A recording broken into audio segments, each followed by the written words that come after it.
कोई तुम्हारा मनोरंजन नहीं है, चाहे जितना समझा लो, जब तक भजन नहीं करोगे तब तक समझ में नहीं आएगा। श्री भगवान के शब्द, नाना प्रकार के ऐसे शब्द प्रपंच में जो तुम्हारे मन का अपहरण करते हैं, मनोरंजन के, हास्यप्रद गाने, नाना प्रकार के नाटक, नाना प्रकार के शब्द जो आपको भुला करके आपका समय नष्ट कर रहे हैं। स्पर्श सुख, नाना प्रकार के स्पर्श सुख, सांसारिक रूप, ये तभी तक रूप तुम्हें मोहित कर रहा है जब तक तुम भगवत भाव नहीं कर रहे। सच्ची मानना, मोहिनी भगवान के रूप को देखकर कौन ऐसा है जो मोहित ना हो जाए? एक भी देवता मोहित नहीं हुए, असुर सब मोहित हो गए। क्यों?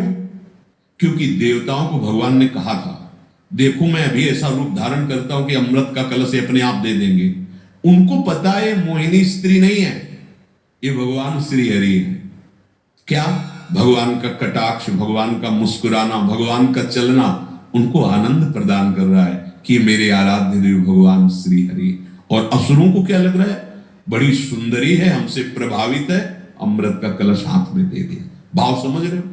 कोई भी रूप आपको तभी आकर्षित करेगा जब आप ये नहीं मानेंगे कि इसके हृदय में भगवान विराज, मानो भगवान ही सामने।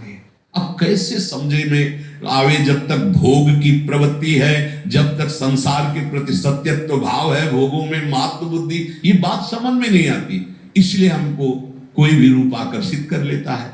अरे तेरे को किसी रूप की जरूरत नहीं, तेरा स्वरूप ऐसा है जहां कोई अभाव नहीं। तू अपने को भूलकर, भ्रमित होकर, देह भाव में अपने को पुरुष मानकर, स्त्री मानकर, विविध भावों में, नानात्व में विचरण कर रहा है। ये भ्रम है। कैसे समझावे?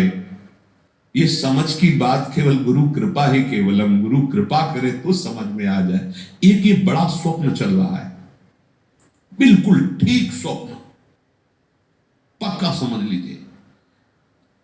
नासतो विद्यते भाव, इसकी सत्ता ही नहीं है। कैसे तुम्हें समझ में आएगा जब इसकी सत्ता मानकर जी रहे हो, इसी में भोग रहे हो, इसी को सत्य मान रहे हो? परिणाम में तुम्हें भी पता चलता है कुछ नहीं, कोई नहीं, किसी का कुछ नहीं। यहां का सब पद, अधिकार, रुपया, पैसा, यहां की मित्रता, दोस्ती, सब नाटक बाद में पता चलता है। पर अब उस समय संभलने का टाइम नहीं रहा, तो मन पछते ही है, अवसर बीते। एक दीर्घ स्वप्न चल रहा है। पूज्यपाद उड़िया बाबा जी से एक जिज्ञासु ज्ञान मार्ग के, तो बाबा ये स्वप्न में आप हमसे बात कर रहे हो? बोले तुम स्वाप्निक पुरुष हो, इसीलिए जब तुम जग जाओगे तो मैं और तू नहीं रहेगा, एक ही रहेगा।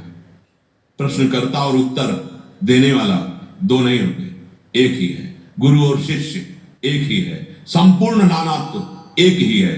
जैसे स्वप्न में क्या क्या आप नहीं देखते,